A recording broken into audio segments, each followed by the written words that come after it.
हर गुरु किसी शिष्य को नहीं चाहता।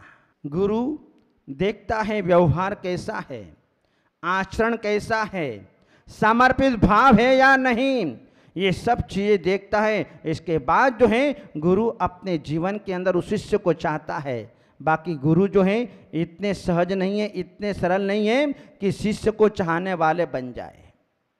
उनका कर्तव्य क्या है, उनका आचार, उनका विचार किस प्रकार का है, तब कहीं जाकर के गुरु का मन शिष्य के प्रति आकर्षित होता है। आचार्य शांति सागर जी महाराज जिनके परीक्षा करने के लिए 2 व्यक्ति आए थे, कौन से आए थे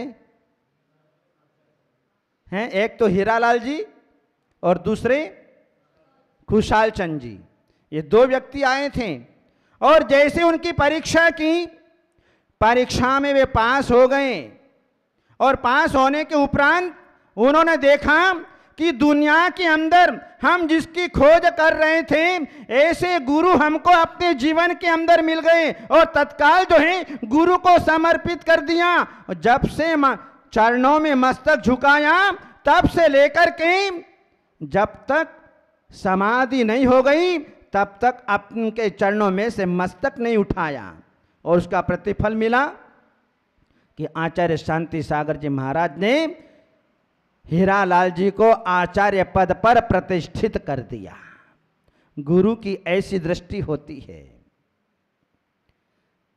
जहां गुरु के मन में शिष्य के प्रति ये भावना आ जाए, ये शिष्य जो है योग्य है, तब जो है गुरु उसके लिए सब कुछ देने के लिए तैयार हो जाया करता है।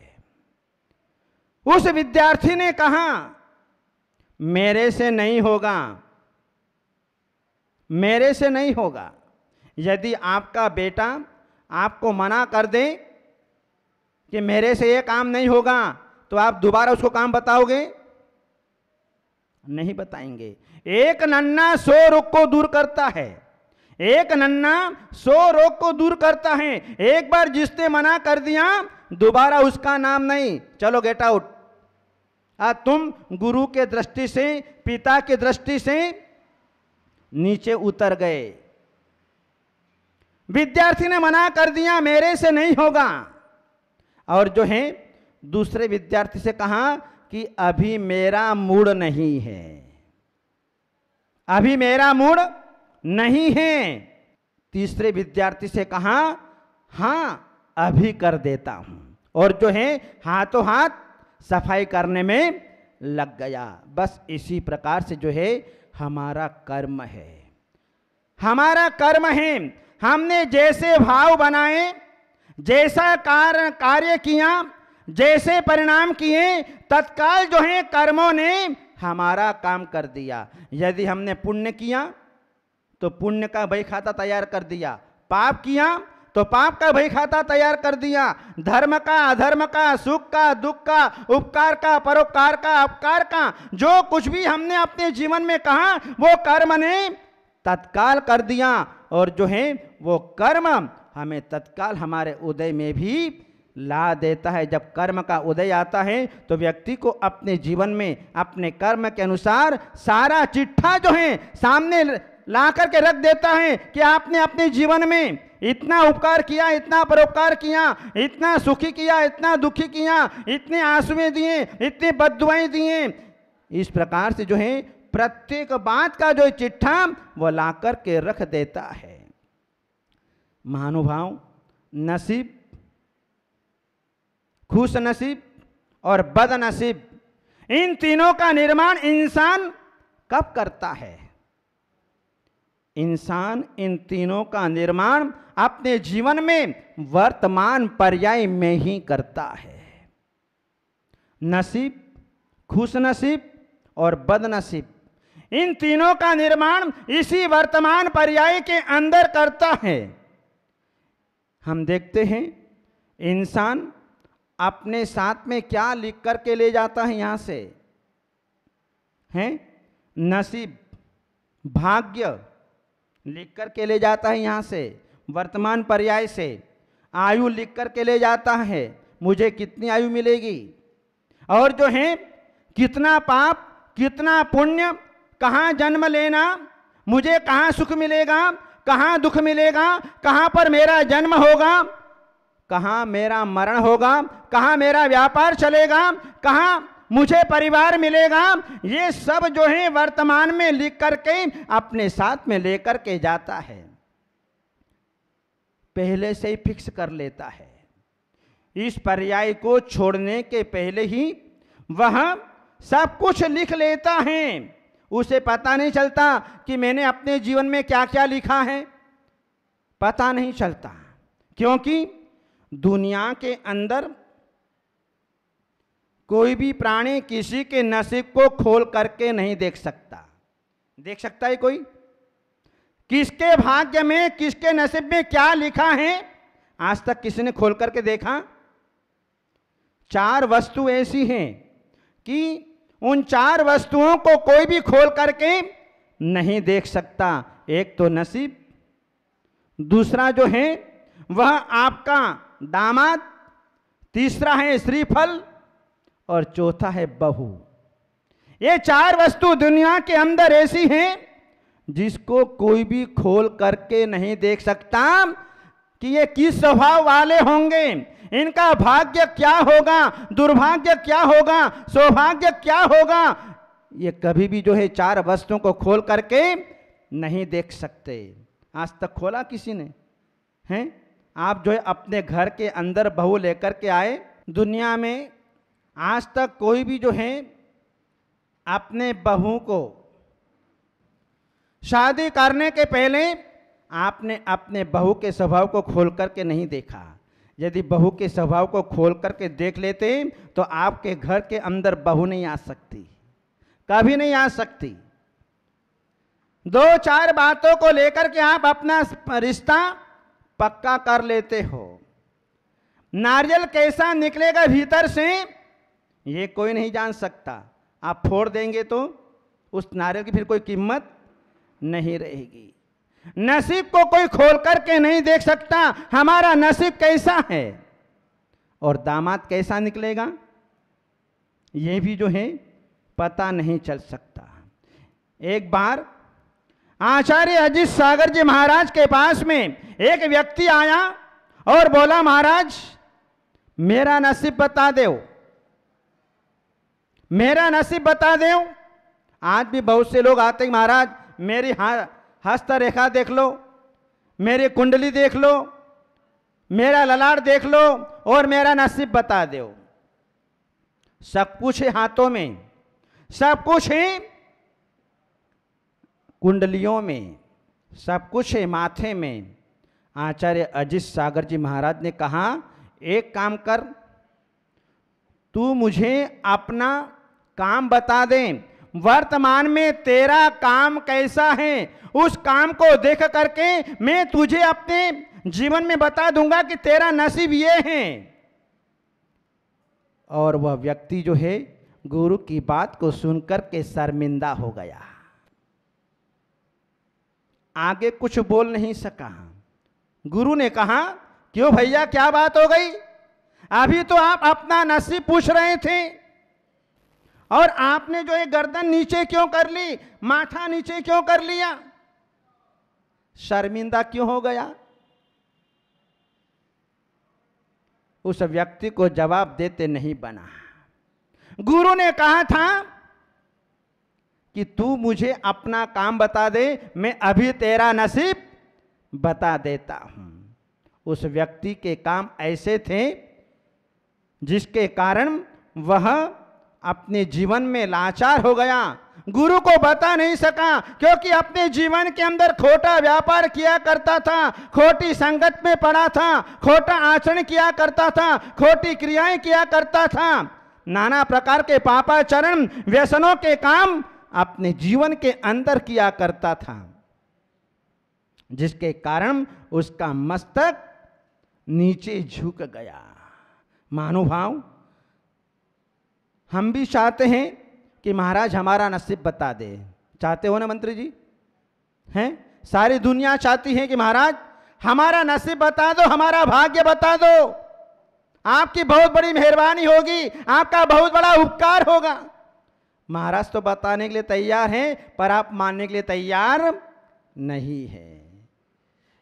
यदि महाराज ने आपका नसीब बता दिया कि 1 घंटे के बाद में आपकी मृत्यु होगी, आप क्या करोगे? हैं? संक्लेश परिणाम तैयार हो जाएंगे। आर्त ध्यान, रौद्र ध्यान अपने भीतर पैदा हो जाएगा। इसलिए अपने जीवन में अपने नसीब को मत पूछना कि मेरा नसीब क्या है, और यदि पता चल भी जाए और यदि हमारे जीवन में बुरे काम हो रहे हैं तो उसको सुधारने का प्रयत्न करना। यदि हमें अपने जीवन के अंदर अपने नसीब को जानना है तो अपने जीवन में भगवान का अभिषेक करो, भगवान की पूजा पाठ करो, दान दो, भैया व्रत करो, तपश्चरण करो, संयम धारण करो, स्वाध्याय करो, तीर्थों की वंदना करो, उपकार परोपकार करो, तो अपने जीवन में अपना नसीब अपने पास अपने आप आ जाएगा। हमें किसी के पास में जाने की आवश्यकता नहीं है। आज हमारा नसीब अच्छा था तो आज धुबड़ी के अंदर भक्तामर महामंडल विधान हो रहा है। ये हमारा नसीब अच्छा था, हमने पूर्व में पूजा पाठ किया, धर्म ध्यान किया, जिसके कारण आज हमें अपने जीवन के अंदर ये भक्तामर महाविधान की 48 दिवसीय आराधना करने का सौभाग्य अपने को जीवन के अंदर प्राप्त हो गया। कितना बड़ा नसीब है हमारा। नहीं तो इस पूर्वांचल की धरती पर, आसाम की धरती पर कहाँ साधु संत हैं और कहाँ जो है ऐसे अनुष्ठान हैं। ये हमारा नसीब अच्छा था, इसलिए आज हमें अपने जीवन के अंदर सब कुछ मिल गया। इसलिए कहते हैं हमारे जीवन में अपना नसीब तैयार करो, और नसीब इसी भव में तैयार होगा, अगले भव का, अगले भव का। इस भव में हम अपना अच्छा नसीब तैयार करें तो जिसके कारण हम अपने जीवन के अंदर हमेशा खुश नसीब होकर के जिए, और जो खुश नसीब होकर के जीता है वह अपने जीवन में शांति का अनुभव करता है, सुख का अनुभव करता है, आनंद का अनुभव करता है। और वह खुश नसीब वाला व्यक्ति अपने जीवन में एक दिन वह दिगंबर संत बन करके, ऋषि महर्षि बन करके अपने जीवन के अंदर मोक्ष का मार्ग प्राप्त कर लेता है। इसलिए अपने जीवन के अंदर नसीब और खुश नसीब, ये दो जो हैं, अपने जीवन को बनाने का प्रयत्न और पुरुषार्थ करो।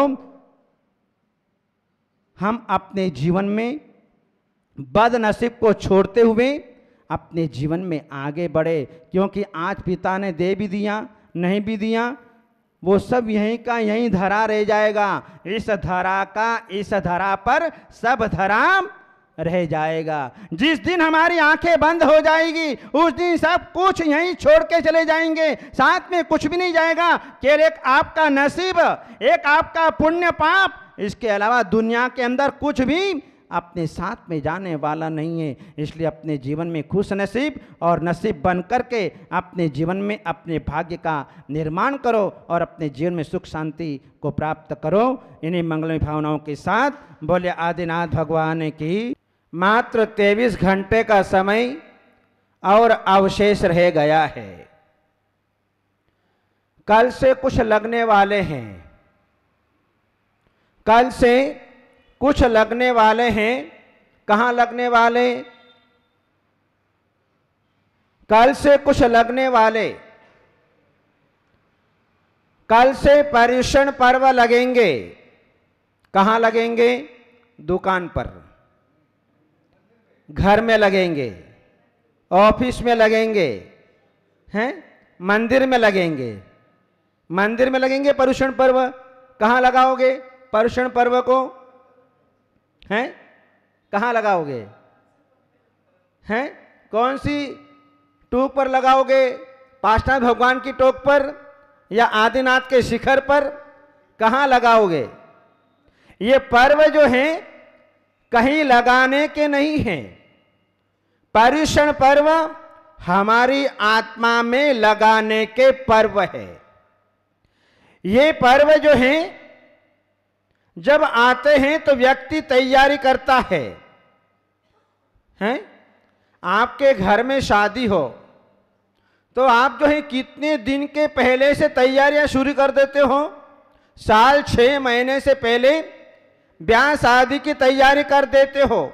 दीपावली पर्व आने वाला है, उसकी भी तैयारी घरों के अंदर अब शुरू होने लग जाएगी कि साफ सफाई करना है। यदि आपको पार्टी में जाना है तो आप अपने शरीर की तैयारी कर लेते हो, अपने अटैची की तैयारी कर लेते हो। और यदि आपको विदेश घूमने जाना हो तो कितनी तैयारी के साथ में जाते हो। लेकिन पर्युषण पर्व आ रहे हैं, हमने क्या तैयारी की है? हमने क्या मानस बनाया? हमने क्या विचार किया? अभी तक कोई मानस नहीं बना। बस अभी तक तो जो है हमें पर्युषण पर्व मनाना है, बस ये मानस जो है सब लोगों ने बना करके रखा है। मन और मकान की सफाई, इसका ध्यान तो हमें आता है। हमें अपने शरीर की सफाई का ध्यान तो आता है। और सबसे ज्यादा जो है इंसान अपने जीवन में शरीर की ओर ज्यादा ध्यान देता है, क्योंकि शरीर समझ में आता है। मेरा शरीर गंदा हो गया, मेरे चेहरे पर कालिमा आ गई, मेरे शरीर पर दाग आ गया, मेरे शरीर में रोग हो गया, उसका ध्यान तो आता है। और उसकी सफाई के लिए जो है उसका इलाज कराने के लिए तैयारी कर लिया करता है। लेकिन पर्युषण पर्व आया है, इसके पहले हमने क्या तैयारी की?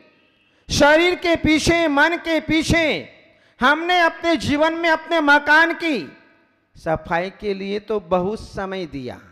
कितना समय दिया? जब जब भी घरों में काम आता है तो घरों में काम आने के बाद में व्यक्ति अपने घर की सफाई में, शरीर की सफाई में, मकान की सफाई में इतना लग जाता है, इतना लग जाता है, उसे पता ही नहीं चलता कि मुझे मंदिर भी जाना है। चलो मंदिर के अंदर महाराज आए हुए हैं, महाराज के दर्शन करने जाएं, भगवान के दर्शन करने जाएं। सब कुछ भूल जाता है, सब कुछ छोड़ देता है और उसी मकान की साफ सफाई में सवेरे सवेरे से लग जाया करता है। इंसान अपने जीवन में सब कुछ सफाई कर लेता है, मकान की साफ सफाई क्यों करते? मकान की साफ सफाई इसलिए की जाती है, यदि साफ सफाई नहीं करेंगे तो दुनिया भर की धूल मिट्टी चढ़ती चली जाएगी और जहां गंदगी होती है वहां पर रहने का किसी का भी मन नहीं करता है। इसलिए आप जो है मकान की साफ सफाई ज्यादा करते हैं, ताकि आने वाला अतिथि आपकी प्रशंसा करके जाए, देखो कितनी साफ सफाई है।